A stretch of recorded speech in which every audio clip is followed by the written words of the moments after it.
Guys आज के chapter को शुरू करने से पहले मैं आपको बता दूं कि इस मानवा की ट्रांसलेशन अभी ऑन गोइंग है। तो जैसे ही इसका अगला चैप्टर आएगा मैं उसे एक्सप्लेन कर दूंगा और तब तक मैं किसी और मानवा को कंटिन्यू करूंगा। तो अब आज की वीडियो को शुरू करते हैं। तो जैसा कि पिछले चैप्टर में हमने देखा था कि सेक्योंग के चेहरे पे लगी चोट के कारण उसके डैड पुलिस बुला लेते हैं, जिससे ड्योकपाल थोड़ा परेशान हो जाता है और बाद में वो दोनों एक दूसरे से थोड़ा दूर रहने का डिसाइड करते हैं। पर ड्यूकपाल अपने एग्जाम्स में फेल हो जाता है और जब वो घर लौटता है तो उसे वही लेडी मिलती है जो कि हमेशा उसे और उसकी मॉम को बुली करती है, जिसे देखते ही ड्यूकपाल समझ जाता है कि ये वही औरत है जो कि सॉन्ग यून और उसकी मॉम को काफी परेशान करती थी, जिसका बदला इस बार ड्यूकपाल लेता है और उसे काफी अच्छा सबक सिखाता है, जहां वो अपनी तीखी बातों और तानों से ही उस औरत को पूरी तरह से शर्मिंदा कर देता है। तो चैप्टर 22 की शुरुआत फिर से एक बार स्कूल से होती है, जहां हम देवपाल को एक कमरे में आते हुए देखते हैं, जो कि आकर कहता है कि मैम क्या आपने मुझे बुलाया। जहां हम कमरे के अंदर टीचर जंग को देखते हैं, जो कि देवपाल का ही इंतजार कर रही थी। वो उसे देखते हुए कहती है, सॉन्ग यून तुम यहाँ पर आ गए तो अब आओ और मेरे सामने आकर बैठ जाओ। और फिर टीचर जंग कहती है कि तुम्हें काफी बुरा लग रहा होगा कि इस बार तुम्हारे एग्जाम में काफी कम मार्क्स आए हैं। जिस बात को सुनकर देवपाल थोड़ा परेशान हो जाता है और अपने मन में ही सोचने लगता है, थोड़े कम मार्क्स मैडम, मैं पूरी तरह से फेल हो चुका हूँ। अब टीचर जंग तुरंत ही उसके हाथों को पकड़ती है और इससे कहती है कि मुझे लगता है कि तुम अपना काम काफी बखूबी निभा रहे हो। भले ही तुम्हारे काफी कम मार्क्स आए हैं, पर फिर भी तुमने पढ़ाई में काफी जी तोड़ मेहनत की थी। यहाँ तक कि तुम क्लास में भी काफी अच्छा परफॉर्म कर रहे हो और अपने दोस्तों के साथ भी काफी अच्छा रिलेशनशिप बना रहे हो। वैसे मुझे पता है विंटर ब्रेक के दौरान क्या हुआ था, जिसके बारे में सोचकर ही मैं काफी परेशान हो जाती हूँ, पर अब चिंता की कोई बात नहीं है क्योंकि तुम स्कूल में काफी ज्यादा पॉपुलर हो चुके हो। यहाँ विंटर ब्रेक का मतलब टीचर उसी समय के बारे में बात करी है जब सॉन्ग यून ने अपनी जान देने की कोशिश की थी। यहाँ टीचर को इस बारे में पता था, इसीलिए वो सॉन्ग यून पर काफी ज्यादा दया कर रही होती है। इस वक्त भी वो काफी ज्यादा प्यार से उसकी तरफ देखती है और कहती है कि नए दोस्त बनाना तो पढ़ाई करने से भी काफी ज्यादा मुश्किल है। मैं जानती हूँ कि तुम्हें इन चीजों को करने में काफी डिफिकल्टी हो रही है, पर कोई बात नहीं, पहले तुम अच्छे से दोस्त बना लो, इसके बाद तुम अच्छे से पढ़ाई कर लेना और तुम्हारे नंबर फिर से अच्छे हो जाएंगे। जहाँ जो देवपाल होता है वो रोने लगता है और मैडम की बात को सुनकर कहता है कि आपने बिल्कुल सही कहा, दोस्त बनाना तो काफी ज्यादा मुश्किल है। और अपने मन में सोच रहा होता है कि मैम बिल्कुल आप सही कह रही हो, मैंने तो पहले कभी दोस्त ही नहीं बनाया है क्योंकि मैं तो माफिया था। जिसके बाद फिर टीचर जंग उससे पूछती है कि क्या तुम और जेमिन एक बार फिर से दोस्त बन चुके हो, या तुम्हारे बीच सब कुछ ठीक है। जहाँ वो काफी अच्छे से जानती है कि जेमिन उसे बुली करता है, इसीलिए वो इस बारे में पूछ रही थी। जहाँ ड्योकपाल उसे बताता है कि हाँ बिल्कुल, अब मैं और जिमिन पूरी तरह से अच्छे दोस्त बन चुके हैं। यहाँ ड्योकपाल के मन में चल रहा होता है कि अगर वो बंदा मुझे दोबारा दिखा तो मैं उसे काफी अच्छे से पीटूंगा। उसकी बातों को सुनकर टीचर जंग सोच रही होती है कि ये तो काफी अच्छी बात है कि अब सॉन्ग यून काफी अच्छे से यहाँ रहने लगा है। वो उससे कहती है सब कुछ तो ठीक है, पर क्या तुम मुझे अपने मॉम एंड डैड का नंबर दे सकते हो, मैं उनसे कांटेक्ट करना चाहती हूँ। क्या तुम्हारे पेरेंट्स काफ़ी ज़्यादा बिजी रहते हैं, क्योंकि मेरी मुलाकात उनसे बिल्कुल भी नहीं हुई है। और जब मैंने उनसे मिलने की कोशिश की तब एक ग्रीन बालों वाली लेडी यहाँ पर आई, जिसने जिसने खुद को तुम्हारा गार्डियन बताया।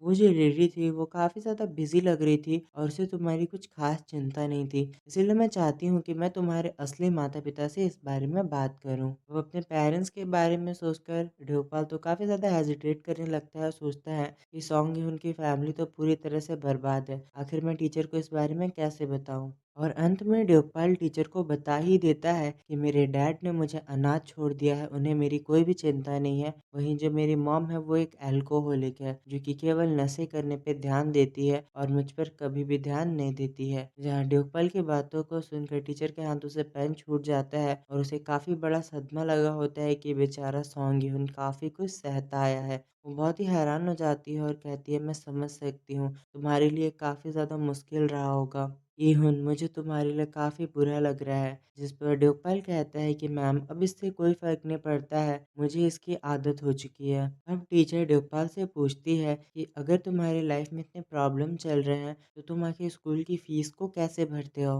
और उसके अलावा तुम्हारे घर का खर्चा और शॉपिंग का खर्चा, वो सब कहाँ से तुम निकाल रहे हो? जिस पर ड्योकपाल उसे बताता है कि मेरे फ़ादर साइड की जो फ़ैमिली है, यानी मेरे डैड के रिश्तेदार, वो लोग काफ़ी ज़्यादा अमीर हैं। तो वही लोग मेरी पढ़ाई का और मेरे रहने और खाने का खर्चा निकाल रहे हैं। पर प्रॉब्लम तो तब आएगी जब वो मुझे सपोर्ट करना छोड़ देंगे। और यहाँ ड्यूकपाल के मन में कल रात वाला ही सीन चल रहा था, जहाँ उसने उस औरत को काफ़ी खरी-खोटी सुनाई थी। वो सोच रहा होता है कि वैसे मैंने उस औरत को कल काफ़ी कुछ कह दिया था और गुस्से में आकर मैंने उसे काफ़ी भला-बुरा सुना दिया था। क्या होगा अगर वो मुझे सपोर्ट करना छोड़ दे? और देवपाल को ये बात सोचकर ही पसीने आने लगते हैं और वो सोचता है कि ये तो काफ़ी बड़ी प्रॉब्लम की बात हो सकती है। जहाँ टीचर जंग भी उससे उसी औरत के बारे में पूछती है और कहती है, इहुन, आखिर वो हरे बालों वाली औरत कौन थी? आखिर वो खुद को तुम्हारा गार्जियन क्यों बता रही थी? क्या वही है जो कि तुम्हारे घर का खर्चा निकाल रही है? आखिर वो तुम्हारी क्या लगती है? क्या वो तुम्हारी रिश्तेदार है?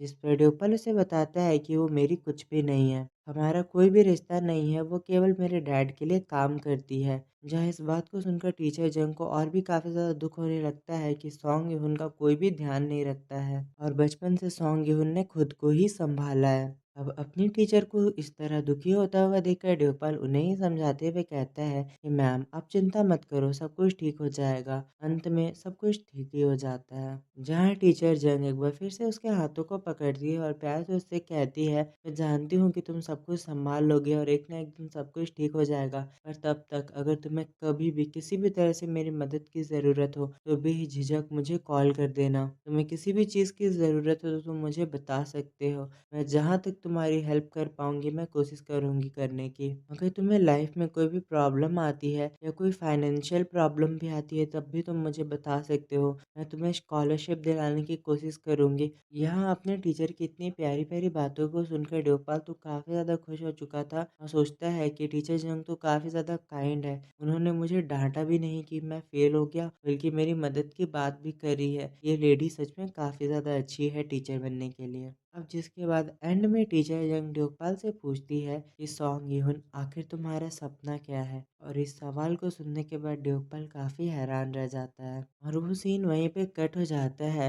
अगला सीन सेक्योंग के साथ स्टार्ट होता है, जहाँ वो देवपाल के रिजल्ट को देख रहा होता है और उससे कहता है, सॉन्ग यून, तुम्हारे नंबर तो सच में काफ़ी खराब आए हैं। भले ही ये केवल मिड टर्म एग्ज़ाम थे, पर तुम्हें पढ़ाई की ज़रूरत है। यहाँ ड्यूपल उसे बताता है कि मुझे कुछ भी समझ नहीं आ रहा है कि मुझे क्या पढ़ना चाहिए। मैं जो भी पढ़ रहा हूँ वो एग्ज़ाम में आ ही नहीं रहा है। अब जो ड्यूपल होता है वो अपने मन में सोच रहा होता है, वैसे भी ये मेरा पहला बार है जब मैं 12th का एग्ज़ाम दे रहा हूँ। मुझे तो कुछ भी नहीं पता है कि आखिर यहाँ पे हो क्या रहा है। मैंने अपनी पिछली लाइफ में कभी भी पढ़ाई नहीं की है, ना ही कोई एग्ज़ाम दिया है। पर अब मुझे जो एग्ज़ाम देना पड़ रहा है उसके कारण मेरा सर दर्द से फटा जा रहा है। और वैसे भी ये एग्ज़ाम पहले के एग्ज़ाम से काफ़ी ज़्यादा डिफ़िकल्ट है। और जब मुझसे पूछा गया कि मैं किस राज्य में हूँ, मुझे तो इसका भी पता नहीं था कि मैं किस राज्य में हूँ। ये एग्ज़ाम तो पूरी तरह से ख़राब हो रहा है और इस बात को सोचकर ड्योपाल रोने लगता है। अब ड्योपाल रोते हुए सेक्योंग से कहता है, जब तुम्हें पता था कि मैं गलत चीज़ों को पढ़ रहा हूँ, उस चीज़ का एग्ज़ाम नहीं होने वाला है, ना ही वो टॉपिक्स एग्ज़ाम में आने वाले हैं, तो तुम्हें मुझे बताना चाहिए था, पर तुमने मुझे वही पढ़ने दिया।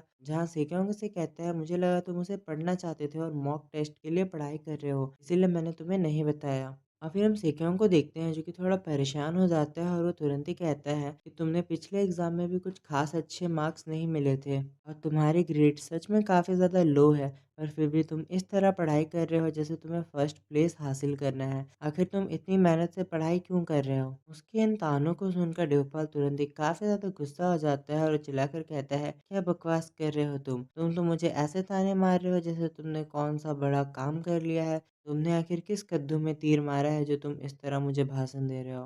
तुम तो इस तरह बकवास कर रहे हो जैसे कि तुम तो स्कूल के टॉपर रहे हो। और तभी सेक्योंग तुरंत ही अपना रिजल्ट उसके मुंह पे फेंक के मारता है और कहता है, देख लो मैं ही टॉपर हूँ। जिसे देखकर तो देवपाल हैरान रह जाता है कि सेक्योंग पूरे स्कूल का और पूरे स्टेट का टॉपर है।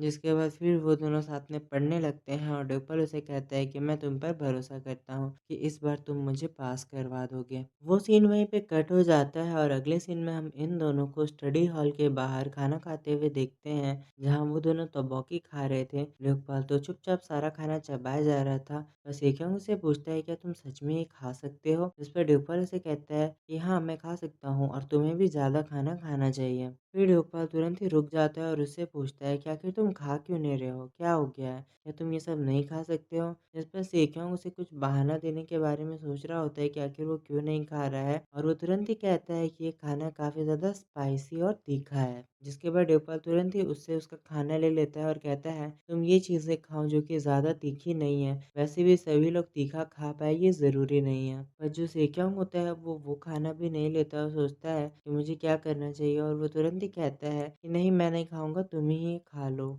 और सेक्योंग तुरंत ही उठकर वहाँ से जाने लगता है, जिस पर ड्यूपल उसे कहता है अगर तुम सच में स्ट्रीट फूड नहीं खा सकते हो तो मुझे पहले ही बताना था ना कि तुम हम गरीबों का खाना नहीं खाओगे। इससे तो मुझे काफ़ी ऑकवर्ड लग रहा है अब। पर जो सेक्योंग होता है वो तुरंत ही उठ जाता है और कहता है कि मैं चलता हूँ, तुम पहले ये सब खा लो। और जो ड्यूपल होता है वो सेक्योंग की तरफ देख के सोच रहा होता है कि यह बच्चा तो काफ़ी समझदार है। फिर ड्यूपल सोचने लगता है वैसे मैं एक आत्मा हूँ, अगर मेरा बस चलता अपने बॉडी कंट्रोल पर और मैं ये डिसाइड कर पाता कि मुझे किस बॉडी पर डेरा जमाना है, तो वो पक्का सेक्योंग ही होता। मैं उसकी बॉडी को कंट्रोल कर लेता, उसके अंदर घुस जाता, क्योंकि वो पहले से भी काफ़ी अच्छा है, पढ़ाई भी उसकी काफ़ी अच्छी है और वो काफ़ी अच्छी एक्सरसाइज भी करता है। और हम देखते हैं सेक्योंग उनके लिए कुछ ड्रिंक्स खरीद रहा होता है। इसके बाद वो उसे लाकर कुछ पीने को देता है, जहाँ ड्यूपल उससे गुस्से में कहता है कि मुझे ये नहीं चाहिए, मुझे सोडा पीना है। जिस पर सेक्योंग कहता है इसे ही पी लो क्योंकि ये गर्म है, तुम्हें ठंडी चीजें नहीं पीनी चाहिए। जिसके बाद ड्यूपल उसे पीते हुए सेक्योंग की तरफ देखने लगता है और तुरंत से सवाल करता है कि आखिर तुम कौन सी एक्सरसाइज करते हो फिट रहने के लिए। जहाँ सेक्योंग उसे बताता है कि वो टेनिस खेलता है, स्विमिंग करता है और कभी कभार साइकिल चलाने जाता है जब उसके पास समय होता है। अब ड्यूपल उसे बोलता है कि तुम्हारी बॉडी तो काफी अच्छी है, मुझे लगा तुम मार्शल आर्ट्स करते होगे, मैंने सोचा था तुम्हें जूडो कराटे आता है। जहाँ सेक्योंग उसे बताता है कि मैं करना तो चाहता था पर मेरे फादर ने ऐसा करने नहीं दिया, उन्होंने मुझे कराटे सीखने नहीं दिया। इस पर ड्यूपल कहता है कि जूडो कराटे तो काफी अच्छी चीज होती है और लड़कों को सीखनी चाहिए, आखिर तुम्हारे फादर ने इसके लिए मना क्यों किया। जिस पर सेक्योंग उसे बताता है कि मेरे फादर नहीं चाहते हैं कि मैं कुछ ऐसा सीखूं जिससे मैं दूसरों को नुकसान पहुंचाऊं। अगर मैं कराटे सीखता हूं तो इससे दूसरों को नुकसान पहुंचेगा। अब ड्यूपल उसे ताना मारते हुए कहता है कि तुम्हारे डैड तो काफी साफ सुथरे और सुलझे हुए इंसान लगते हैं, पर तुम कैसे एक चालाक लोमड़ी बन गए। पर तभी सेक्योंग तुरंत ही ड्यूपल से पूछ लेता है कि आखिर तुम्हारे फादर कैसे हैं। जहाँ वो सॉन्ग यून के बारे में पूछ रहा था कि आखिर सॉन्ग यून के फादर कैसे हैं। जहाँ ड्यूपल हैरान होकर उसकी तरफ देख रहा होता है, फिर तुरंत ही नजरें चुराता है और उसके मन में चल रहा होता है कि वो बुढ़ा आदमी,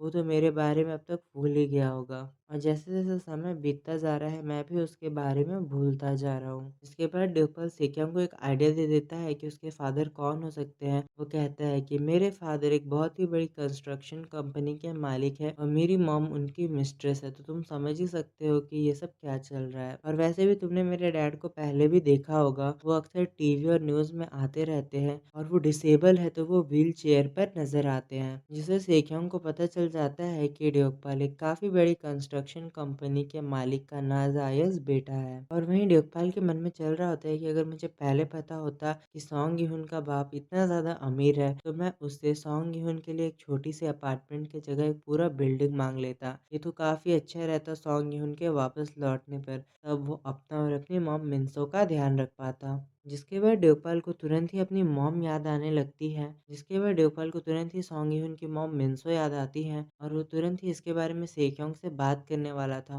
और कहता है कि तुम्हें फ्यूचर में किसी का ध्यान रखना होगा, और वो तुरंत ही अपनी बातों को रोक लेता है और उसे कहता है कि कुछ भी नहीं। और वो सोचता है कि मेरा और सेक्योंग का रिलेशन इतना भी अच्छा नहीं है कि मैं उसे कहूँ कि वो सॉन्ग यून की मॉम का ध्यान रखे फ्यूचर में। फिर हम देखते हैं कि सेक्योंग अपने असली रूप में फिर से वापस आ जाता है और वो तुरंत ही ड्यूपल से सवाल पूछता है कि आखिर तुम सॉन्ग यून बनने का नाटक क्यों कर रहे हो। जिस पर इस बार ड्यूपल भी उससे कुछ नहीं छुपाता और उससे कह देता है क्योंकि मैं स्कूल जाना चाहता हूँ, मुझे स्कूल अटेंड करना है। जिसके बाद फिर सेक्योंग उससे पूछता है अगर तुम्हें यही करना है तो मुझे बताओ कि असली सॉन्ग ह्यून कहाँ है इस समय? जिस पर ड्यूपल उससे कहता है कि ये तो मैं भी जानना चाहता हूँ कि असली सॉन्ग ह्यून कहाँ है? और फिर सेक्योंग उससे कहता है, अगर असली सॉन्ग ह्यून वापस आ जाएगा तब तुम क्या करोगे? तुम्हारे साथ क्या होने वाला है? जिस पर ड्यूपल आसमान की तरफ देखता है और कहता है कि मैं आराम करने चला जाऊँगा। उसकी बातों को सुनकर फिर सेक्योंग कहता है, "तो तुम कहाँ जाओगे इसके बाद?" जहाँ ड्यूपर एक बार सोचने के बाद सोचता है कि मैं कहाँ जाऊँगा? और वो कहता है कि किसी अच्छी जगह।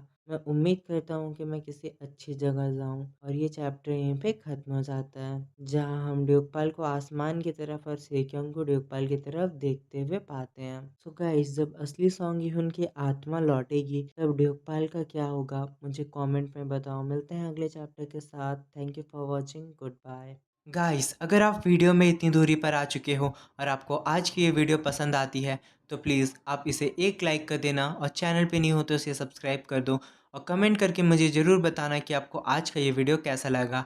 आपकी एक लाइक और सब्सक्राइब से हमें काफ़ी ज़्यादा मोटिवेशन मिलता है और हम वीडियो को जल्दी से जल्दी लाने की कोशिश करते हैं। इतनी देर मेरी वीडियो को देखने के लिए आप सभी का बहुत बहुत शुक्रिया। मिलते हैं अगली वीडियो के साथ। Thank you for watching. Good bye.